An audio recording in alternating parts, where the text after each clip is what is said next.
പണ്ട് ഒരു രാജാവുണ്ടായിരുന്നു. അദ്ദേഹം അതിക്രൂരനായിരുന്നു എന്നൊക്കെ നാം വായിച്ചു കേൾക്കാറില്ലേ? അതുപോലെ ഒരു രാജാവിനെ കുറിച്ചാണ് ഈ വീഡിയോ. വടക്കൻ കൊറിയൻ പ്രസിഡന്റ് കിം ജോങ് ഉന്നിനെ കുറിച്ച് തന്നെ. വടക്കൻ കൊറിയ എന്ന അതിദരിദ്രമായ ഒരു രാഷ്ട്രം, എന്നാൽ അതിസമ്പന്നനായി കഴിയുന്ന ഒരു പ്രസിഡന്റ്. മുഖം കുട്ടികളെപ്പോലെയാണെങ്കിലും ചെയ്തികൾ മുഴുവൻ വെറും ക്രൂരന്മാരുടെ മാത്രം ബാക്കിപത്രം എന്ന് പറയാം. ഏതിലും ക്രൂരത അദ്ദേഹത്തിന് കാണാപ്പാഠമാണ്. പ്രവൃത്തിയിലും ചിന്തയിലും ചെയ്തിയിലും തൻ്റെ ജനങ്ങളോട് പോലും അതിക്രൂരമായി പെരുമാറുന്ന ഒരു രാജാവ്. അതുതന്നെയാണ് വടക്കൻ Korean president Kim Jong Un. തണ്ടും തടിയും കൊണ്ട്, ധിക്കാരവും അധികാരവും കൊണ്ട് ജനങ്ങളെ അടിച്ചമർത്തി കാലങ്ങളായി വാഴുന്ന ഇദ്ദേഹത്തെ ചോദ്യം ചെയ്യാൻ വടക്കൻ കൊറിയയിൽ ആരുമില്ല. വടക്കൻ കൊറിയയുടെ കഥയാണ് ഈ വീഡിയോ. കേട്ടോളൂ. ഇതാ ഒരു രാജാവ്, കിം ജോങ് ഉൻ, വടക്കൻ കൊറിയൻ പ്രസിഡന്റ്. പേരിന് പ്രസിഡന്റ് എന്നാണ് അറിയപ്പെടുക.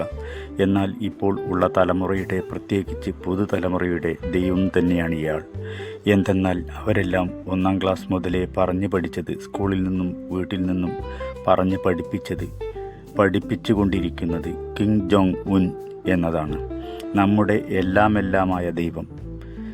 ലോക രാജ്യങ്ങളുടെ എല്ലാം കൂടി സമ്പന്നതയും പുരോഗതിയും പരിഗണിച്ചാൽ കിം ജോങ് ഉൻ ഭരിക്കുന്ന ഈ രാജ്യം ഏകദേശം ഒരു 70 കൊല്ലം മാത്രം പുറകിലാണ് എന്ന് പറയാം. വടക്കൻ കൊറിയ ഇപ്പോഴും മനുഷ്യാധ്വാനവും പഴകിയ കൃഷിരീതികളും നാടൻ വളങ്ങളും മാത്രം ഉപയോഗിച്ചാണ് അധികവും കൃഷി ചെയ്യുന്നത്. അത് ഇപ്പോഴും അതേപടി തുടരുന്നവരാണ് അധികവും. കാരണം ഇതിനൊന്നും അദ്ദേഹത്തിന് നേരമില്ല. നോക്കാനോ കൃഷി സംരക്ഷിക്കാനോ ഉള്ള ഒരു പാടുമില്ല. ഫലമോ, ലോക കൃഷി സമ്പ്രദായങ്ങളിൽ നിന്ന് 100 പറ വിള കൊയ്യുമ്പോൾ ഇദ്ദേഹത്തിൻ്റെ ഈ നാട്ടിൽ 30 പറ വിള മാത്രമാണ് കൊയ്തെടുക്കുക. കറണ്ട് ഉണ്ടെങ്കിലും രാത്രിയിൽ പോലും 6 to 8 മണിക്കൂർ നിയന്ത്രണമാണ്. പകൽ പിന്നെ പറയുകയും ചെയ്യേണ്ടല്ലോ. 100-ൽ 99% സ്വന്തം വെഹിക്കിൾ ഉള്ള ഒരു രാജ്യമാണ് വടക്കൻ കൊറിയ, അതായത് സ്വന്തം വാഹനം. എന്നാൽ ആ വെഹിക്കിൾ സൈക്കിൾ, അതും കാലുകൊണ്ട് ചവിട്ടി നീക്കുന്ന പഴകിയ സാധാരണ സൈക്കിളാണെന്നറിയുമ്പോഴാണ് ആ ആഡംബരത്തിൻ്റെ വസ്തുത മനസ്സിലാവുക. പോലീസും അധികാരവും. വടക്കൻ കൊറിയയുടെ പോലീസ് എന്നൊക്കെ പറഞ്ഞാൽ ആകെ കടപ്പാട് കാണിക്കേണ്ടത് വടക്കൻ കൊറിയൻ സർക്കാരിനോടും പ്രത്യേകിച്ച് വടക്കൻ കൊറിയൻ പ്രസിഡൻ്റായ കിം ജോങ് ഉന്നിനോടും മാത്രമാണ്. ഏകാധിപതിയും രാജാവും ചക്രവർത്തിയും ഒക്കെയായ ഇദ്ദേഹത്തോട് കൂറ് കാണിക്കാത്തവരെ, അത് അണുവിട തെറ്റിയാൽ പോലീസിലും ആർമിയിലും ഉദ്യോഗസ്ഥരിലും എല്ലാം ഉന്നിൻ്റെ രഹസ്യചാരന്മാരുണ്ട്. അവരാൽ പിടിക്കപ്പെട്ടാൽ അയാളും അയാളുടെ കുടുംബവും അതിൻ്റെ തൊട്ട തലമുറ വരെ 3 തലമുറ പിന്നെ സൂര്യോദയം കണ്ട ചരിത്രമില്ല. അവരെ കാണാതാവുകയാണ് പതിവ്. അതിനെക്കുറിച്ച് അന്വേഷിക്കാനും ചോദ്യം ചെയ്യാനും ആരും തയ്യാറാവാറും ഇല്ല. വെറുതെ ഉള്ള ജീവിതം കൊണ്ട് ശ്മശാനത്തിലേക്ക് എടുക്കേണ്ടതില്ലല്ലോ. വടക്കൻ കൊറിയയിലും കുറ്റവാളികളുണ്ടോ? ഉണ്ടാവുമല്ലോ. ഇങ്ങനെ ഉള്ള ഒരു നാട്ടിൽ കുറ്റവാളികൾ ഉണ്ടാവുമോ എന്നത് ആരും ചിന്തിക്കുന്നൊരു ചോദ്യം, ചെറിയൊരു ചോദ്യം മാത്രമാണെങ്കിലും അവിടെ കുറ്റവാളികൾ ദാരിദ്ര്യം, പട്ടിണി എന്നിവയാലാണ് അധികവും ഉണ്ടാവുന്നത്. ക്ഷമിക്കാൻ കഴിയുന്നതിൻ്റെ പരമാവധി അവർ ക്ഷമിക്കും.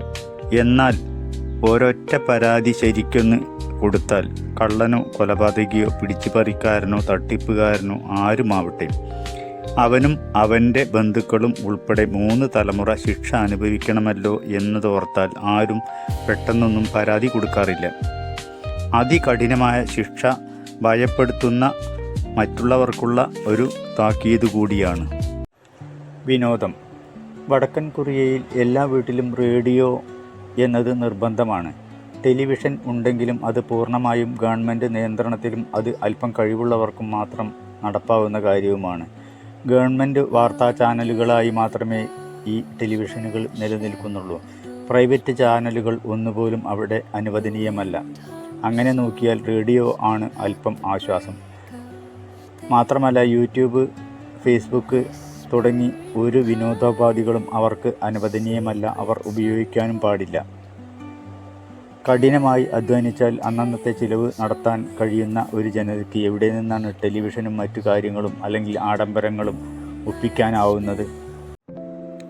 എല്ലാം തികഞ്ഞവൻ കിം ജോങ് ഉൻ ജനങ്ങൾക്ക് ദാരിദ്ര്യവും പട്ടിണിയും ജീവിതത്തിൻ്റെ ഭാഗമായി നിലനിൽക്കുമ്പോഴും ലോകത്തിലെ ഏറ്റവും ആഡംബരവും സുരക്ഷിതവും ആയ കാറുകളും തീവണ്ടികളും പൊതുവെ എല്ലാവരെയും ഉള്ളിൽ സംശയവും ഭയവും ഉള്ളതിനാൽ വിമാനയാത്ര അത്ര പതിവില്ല. ഒരു നിവൃത്തിയില്ലെങ്കിൽ മാത്രമേ അവ ഉപയോഗിക്കാറുള്ളൂ. എന്നാൽ ഇദ്ദേഹത്തിൻ്റെ കാറുകളും തീവണ്ടിയും വിമാനത്തെക്കാളും മികച്ചതാണ്. അടുക്കള ഭക്ഷണം 3 നേരം ഇഷ്ടവിഭവങ്ങൾ മാത്രം തയ്യാറാക്കി വിദേശ ഷെഫുകൾ അടക്കം അണിനിരന്നുകൊണ്ട് ഒരു ഷെഫ് നിര തന്നെ ഇദ്ദേഹത്തിനുണ്ട്. വിളമ്പുന്ന പാത്രങ്ങൾ സ്വർണം, പ്ലാറ്റിനം ഇവ പൂശിയതോ അല്ലെങ്കിൽ ഈ ലോഹങ്ങളാൽ ഉണ്ടാക്കിയതോ ആണ് ഉപയോഗിക്കുക. ഗ്ലാസ് പാത്രങ്ങളാണെങ്കിൽ ലക്ഷങ്ങൾ വിലമതിക്കുന്ന പ്ലേറ്റുകളും ഗ്ലാസുകളും മാത്രം. വീട്ടിലിടുന്ന ചെരുപ്പിന് 20,000 മുതൽ 1.5 ലക്ഷം വരെയാണ് സൗദി അറേബ്യയിൽ പ്രത്യേകമായി തയ്യാറാക്കി വരുന്ന ഒരു ചെരുപ്പിനുള്ള വില. വിരിയും കിടക്കയും ബെഡ്റൂമുമെല്ലാം 5 സ്റ്റാർ നിലവാരത്തിലും മേലെ ഉള്ളത് മാത്രമേ ഉപയോഗിക്കൂ. ചോദ്യം ചെയ്യാതെ ഒരു ജനം കഷ്ടപ്പെട്ട് ഇങ്ങനെയൊക്കെയാണ് എല്ലാ രാജ്യങ്ങളും എന്ന് ധരിച്ചിരിക്കുമ്പോഴും വിശ്വസിച്ചിരിക്കുമ്പോഴും തങ്ങളുടെ രാജ്യമാണ് എല്ലാ നാടുകളെക്കാളും സുഖത്തിലും സമ്പൽ സമൃദ്ധിയിലും സന്തോഷത്തിലും എന്ന് ഗവൺമെൻറ് ടെലിവിഷനുകളിലും റേഡിയോയിലും 24 മണിക്കൂറിൽ അരമണിക്കൂർ ഇടവിട്ട് സ്ഥിരമായി പറഞ്ഞുകൊണ്ടിരിക്കും.